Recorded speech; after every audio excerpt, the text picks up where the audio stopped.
What's going on, everyone? My name is Mickey Farrow, and this is a brand new episode of The Opener. If you haven't watched this show, it's about me opening for bigger stand-up comedians as they either headline locally or tour around the country, and I get to talk to them about their career, about the people who gave them opportunities when they were young comics, the things they're working on, and generally just kind of hang out. This episode I'm really excited for. It's with a really funny comedian, also just an all-around amazing and sweet person named Isabel Hagen. She's so funny.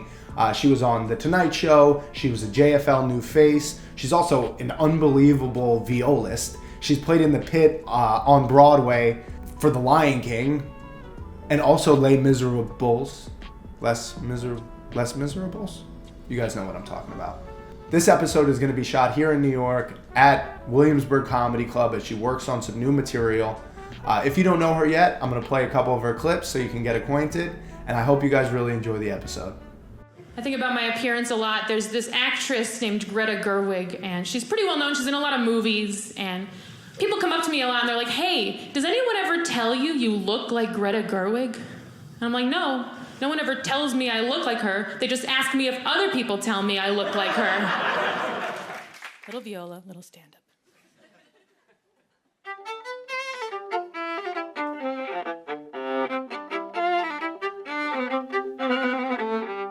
My boyfriend and I are thinking of having a threesome. I am just on my way to go pick up Isabel right now. It's going to be a little bit different this time because I don't know her that well. We met at a couple shows and she was always really nice, but we're definitely not close friends. She was really nice and was down to shoot an episode together, which I'm really excited about. I hope it's a fun episode and a fun night and you guys enjoy. All right. We are just pulling up in a couple of moments. I feel a little nervous. I don't know why, but I do. There we go. Stationed and ready to rock.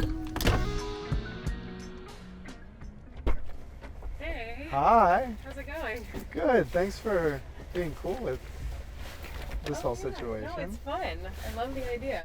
So, just out of curiosity, obviously now you're, headlining places and you're traveling, maybe still opening for some people, but, who was the first person that, let you open for them on the road? I think technically the first person I opened for was Dan Perlman. Dan Perlman, the guy who has the show. Yeah. On Showtime. Yeah. This was, back in...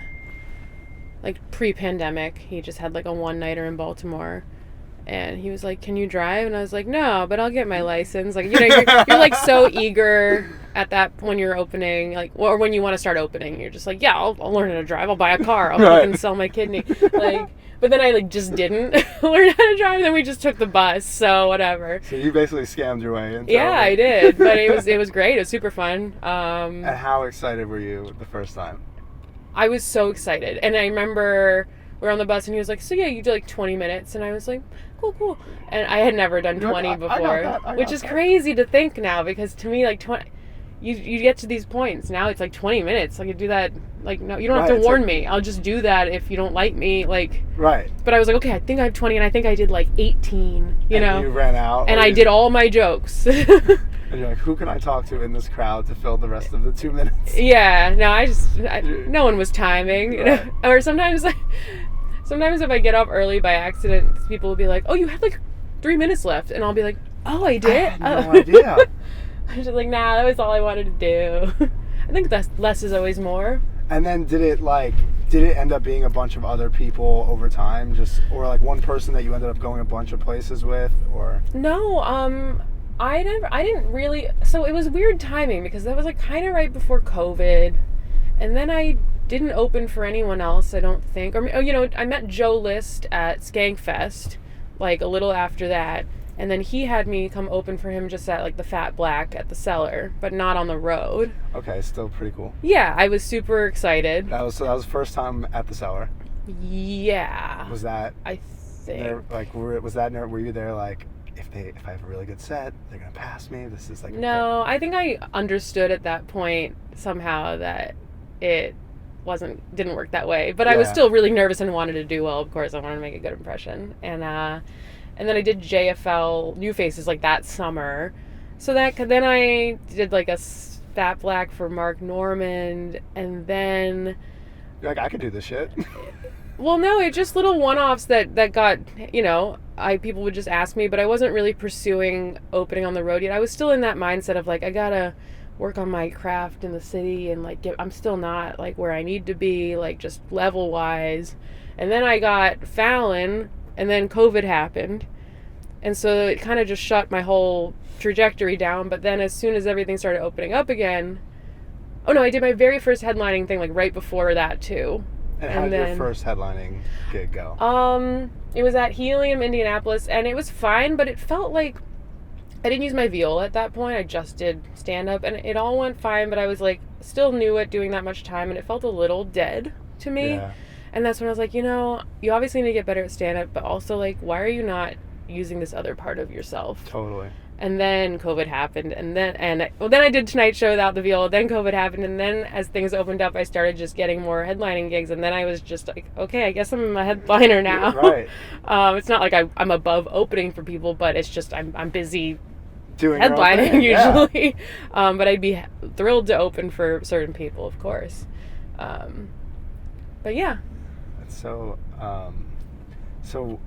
were you like nervous? Did you just like not try to use the viola early on? Like when you were, did you like have the idea of like these little jokes that you would do with it, but you were too nervous to do it on stage, or like one day, like I guess after, like you said, like after COVID, right, or like during COVID? Yeah, I had done this one show I called Viola and Jokes. Also, like it was like summer of 2019, right before I did JFL, and it was like a one-woman show I did just at Under St. Mark's Theater. And it felt like this, like a special thing, and I wasn't necessarily going to keep doing that. It was just something I wanted to try. But I hadn't felt inspired. It wasn't like I had this great idea, but it's hacky. It was like once I got the idea, then I like did the show. Right. And then you're like, wait, I could just And I was like, oh, yeah. But then I had the first headlining gig like after that in the fall, and didn't bring the viola because I was like, I'm still just like a comic. Yeah. I'm not a musical comedian. That's when I was like, I should have brought the viola. Like that would have been like a special thing.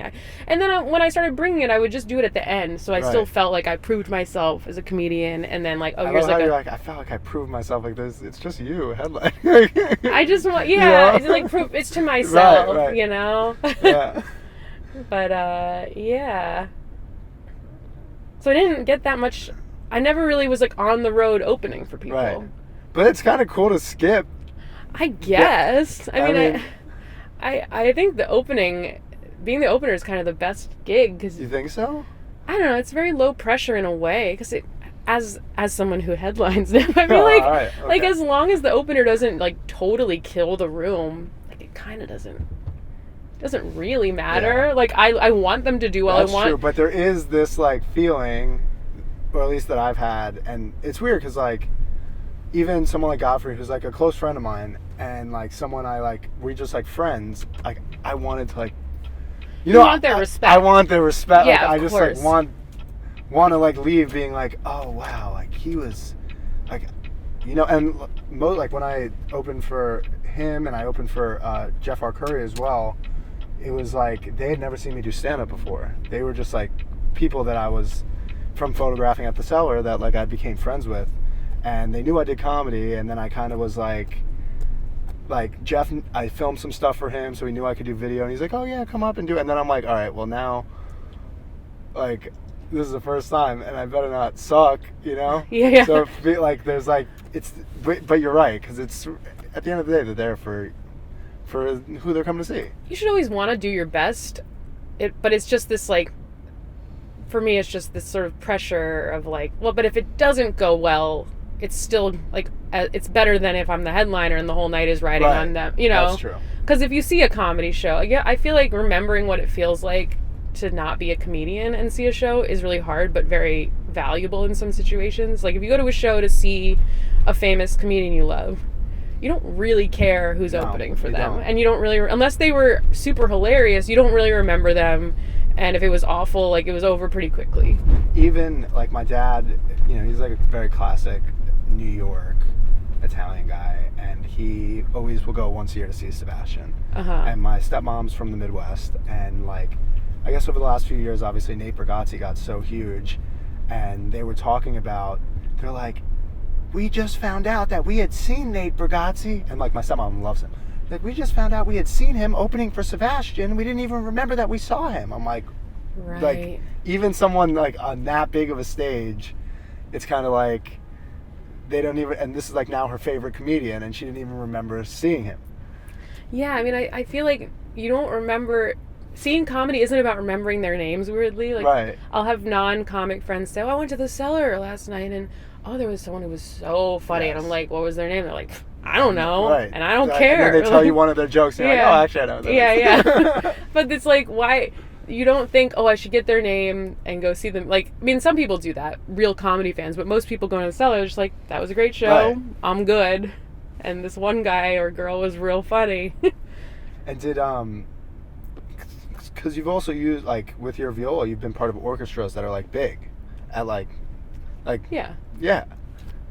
Is it, how different, because that's almost, it's not obviously opening, but it's like a different on-stage feeling where you're not kind of the center of the show, right? Or maybe you are. I don't know if there's, like, well, it's more of a shared, like, Yeah. how does that feel comparatively to, like, either when you've opened for people or obviously headlining, like, that, I don't know if it's like adrenaline or like, does it feel so much more low pressure or? Well, there are other factors with that. Like, what's the music I'm playing? Is it really hard? Is it exposed? Am I at risk of messing up and embarrassing myself? And like, What does exposed mean? like, let's say there's a part where you really can just hear the viola. Right. Whereas like, a lot of times you know, most people going to the show or concert wouldn't know if I messed it up unless it was really bad, because it's all like in the blend and Right. and the music's not very hard, so I'm probably not going to mess up anyway and whatever. It's about like just sounding nice, and so it just depends. But yeah, it's a lot more collaborative. I'm playing other people's music, so there's not like the added element of like, if they don't like the music, like, I don't care, because Right, I that's true. didn't, you know, I mean, I care, but I'm not going to feel like crushed, you know? So there are a lot of just different, there's so many other moving parts to all the music gigs I would do, whereas comedy is so simple. It's just me up there doing stuff I wrote. And it's very And- binary. Yeah. Did they laugh or not? And has there been like a particularly very bad opener that you've had on the road? Not, you don't have to name anyone's no, name. not but even gonna say. But there's not been like one time you were out somewhere, there was something you're like, I cannot believe this is happening right now, or I mean, that this- sure, yeah. All the time you get to a place and there's someone local who, like, you can't believe that they're doing it. Really? Yeah. But also, sometimes I get to a place and I'm just using a local opener and they're amazing. Like, it's Yeah. both. But yeah, sure. It's tough, and it's also, you're meeting so many different people on the road, people opening for you, people hosting, people like the club managers, just so many like different personalities, and you never know quite what you're gonna be thrust into, Right. especially at my level where I don't have like a tour manager or anyone like acting as a buffer or like making sure there's sort of a standard of Right. some, like, usually my big gigs are fine, but there isn't like anything I can lean on in terms of like, I always know I have this and this to make sure the show goes smoothly. Right. You know, I don't Yeah. have that yet. I'm just sort of alone or with like one opener I've traveled with, and we're just making the best of it.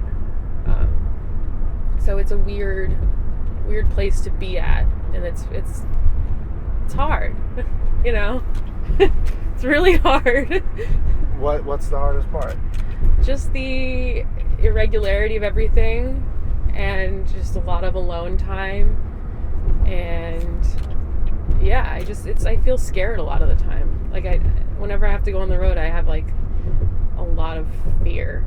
And it's not even about like the show itself, it's just like getting to the hotel, like finding the place. Like, I just get very anxious, and I get this feeling of like, oh, I don't want to go, I just want to stay home, even though I want to go, but I get, yeah.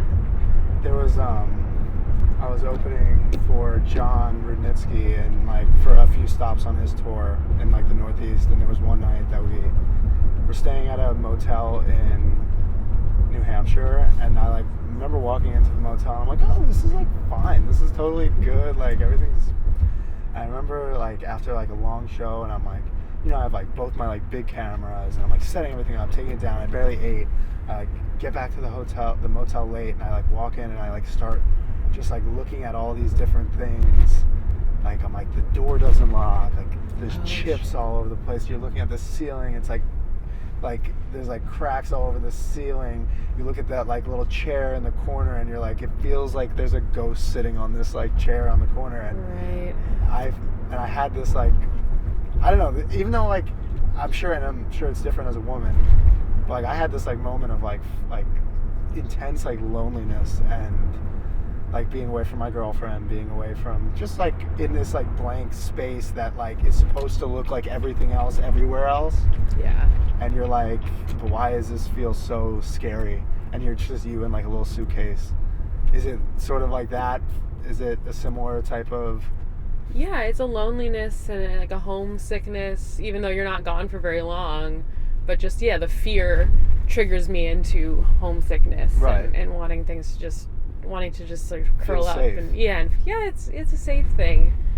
And sometimes it's not even rational. Sometimes most of the time the hotel is like perfectly fine. Right. Normal, good hotel, good club. But just, it's somewhere I've never been before, or I don't know. It's Knowing that there's almost like no one also like if anything happens, there's no one there to like. Yeah,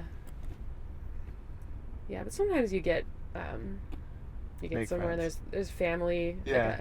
Or it's funny, sometimes you're playing a city and there's like another comedian like doing another club in that city, and you're like, oh, we should meet up. And it's like, well, we never hang when we're in New York together. Why Like, should? But we're in But Missouri. we're both in like Kentucky. We gotta get together. Right. Like, Please. and it's like, well, we could just hang in New York, but we won't.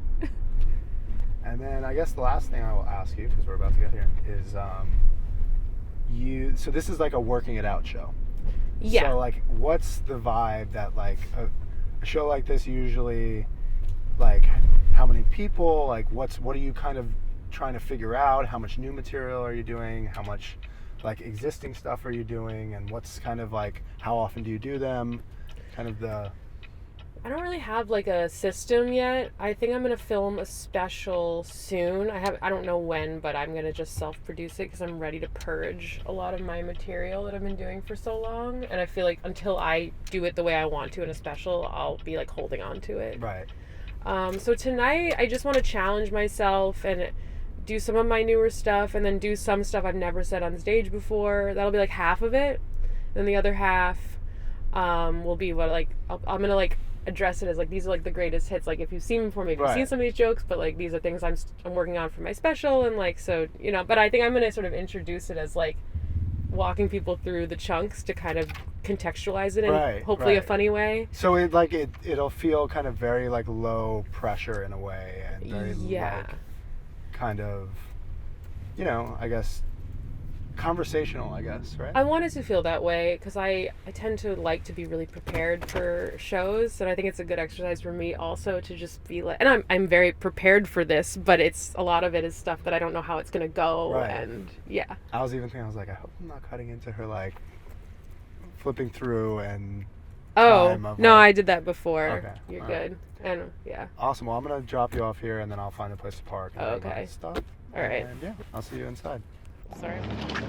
All right. We're on our way. Wheeling our heavy ass bag of stuff. Williamsburg Comedy Club.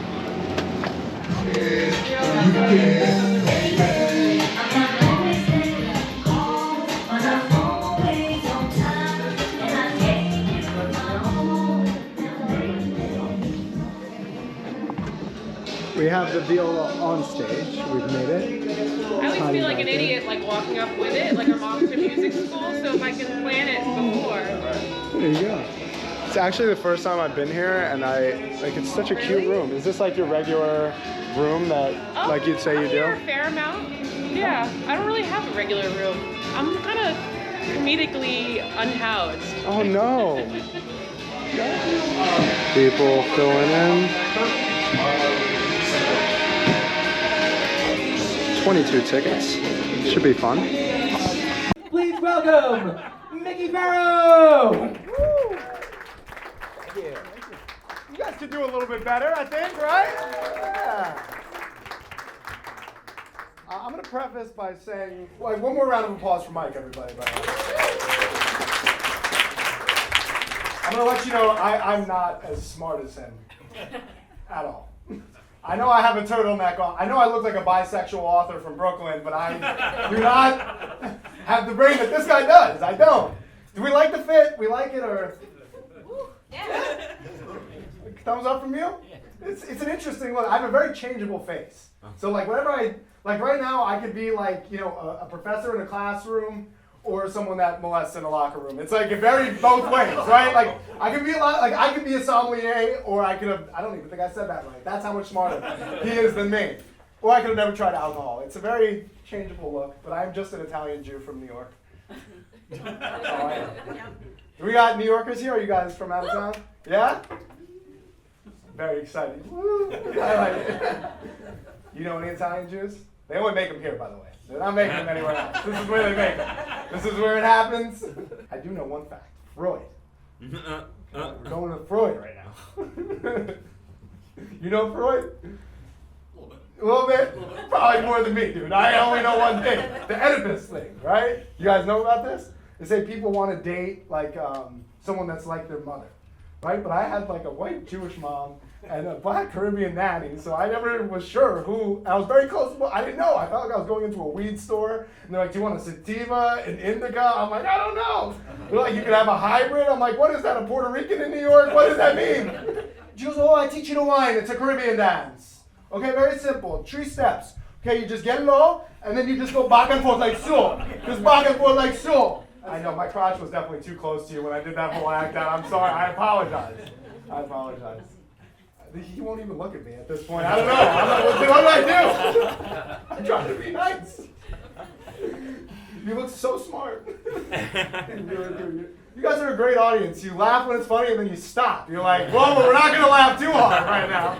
We're going to just wheel it on back a little bit. Do we have any people from England here? I nanny a kid from England. You nanny a kid from England? I bet you he thinks you're his mom. Well, she, but I She? don't. Oh, sorry. Yeah, it's chill. Do you like being a nanny? Yeah, I do. You do? Are you really close with the kids?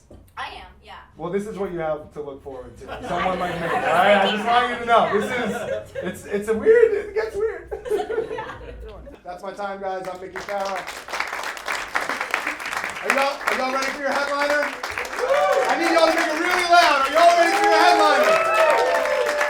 Guys, you've seen her on Fallon. She's so wonderful. Give it up for the amazing Isabel Hagen, everybody.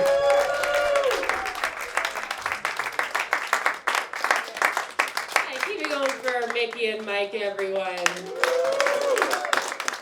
Just finished my set. I'd say it was a 5.5 out of 10. It's not that they didn't laugh, but it was a little teeth pulley. Still fun. Beautiful club. Old Man Hustle. Bar, comedy club. The comedy club is great, and the staff is super friendly, but yeah, I'd say it was probably a 5.5 out of 10. And I forgot the joke I wanted to work on, which was the joke about being 30. And that had been going well, and that probably would have done well here. But I felt more self-deprecating. The voice I was using on stage felt very like, I don't know if I like that. Kind of bitch made. But it was still fun. She's on stage right now, and we're gonna go watch the rest of her set.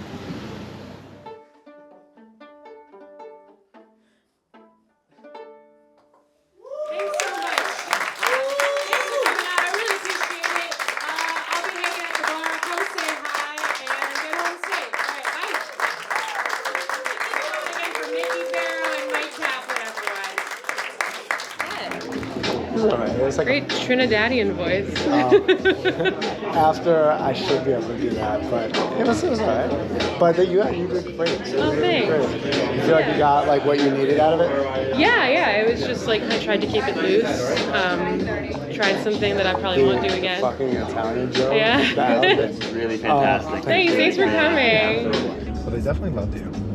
No. Yes, they did. Oh, stop it. Yes, they did. They definitely did. I feel so bad. There was a guy I knew in the front row. Felt so bad. He was like not looking up at me, and I'm like, He was not looking at me too. Okay, He just can't. He was just having. He was just too close to the stage. How did you feel about the show? My feeling was that I did a 5 out of 10 job on my set, but I had fun. Okay. But, Was anything? I thought you did great. I also think like when people are there to see someone specific, which I feel like maybe 90% of the crowd was there to see me. You know. they definitely all looked very smart. Well, not that they're even that But they're they smart, did. but They, you know, they did you're, like, look very smart. waiting for the person you came to see to come on, and But I feel like you would have a very smart audience. Like, yes, you know. I would love a dumb audience. Like, I'm trying to figure out how to tap into the dumb crowd more because I think they're more fun. Are they like dumber in Peoria? Probably, we'll see. But sometimes, you know, when I perform for other people's crowds, I'm like, oh, your fans are so fun. You know? Mm-hmm. Not that I love my fans. And they're very fun for me, but I find it's harder, like, to give them other people. They're not like comedy fans, you know, they're Right. there for something specific. But it was still really fun. And I also was like, on stage, I was like, I felt like I could have done a lot of crowd work and it would have gone well, but I also didn't like, sometimes, like I've opened for people who are like, don't do any crowd work. I'm doing the crowd. Like I didn't want to like, like if you didn't, you know what I mean? I know that sounds stupid, but I always prefer the opener to do some crowd work, just like especially if they're starting off the show, like the host, just to like get them opened up a little. I always find it funny when openers ask me like, is there anything you don't want me to do, or like, and I'm like, no, like just do your best. Just be as funny as you can be, because that will be the best for the show. And I'm not like, oh, don't do any bits about this, because like, yeah, if they like ruin one of my bits because they do the topic, I'll just use it to pile on. Like so-and-so was talking about dogs. Right. Or I just take that bit. I don't care. Yeah, but I don't think, like, there really are people who are, one guy I was filming for once, his opener was on stage, it's just him and an opener, and he was, funny enough, doing an Indian accent on stage, his opener.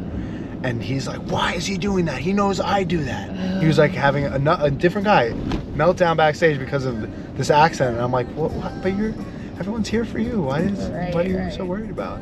I mean, I guess if someone came on and like played really good viola. Right. Okay. Yeah. I guess I would draw the line there. But so I understand if his thing is doing the accent. No, but it's like that was like he uses that accent for like 5 like. It's not his, thing, you know? Anyway. Thank you so much. I really appreciate the opportunity. Hey, thanks for getting in touch about this. Yeah. This is great. Oh, I'm glad. Yeah. Really. It means a lot. Mutually beneficial. Okay. I'm excited to see what you make. Me too. Yeah. All right. See you soon. Yeah. Bye. Take care.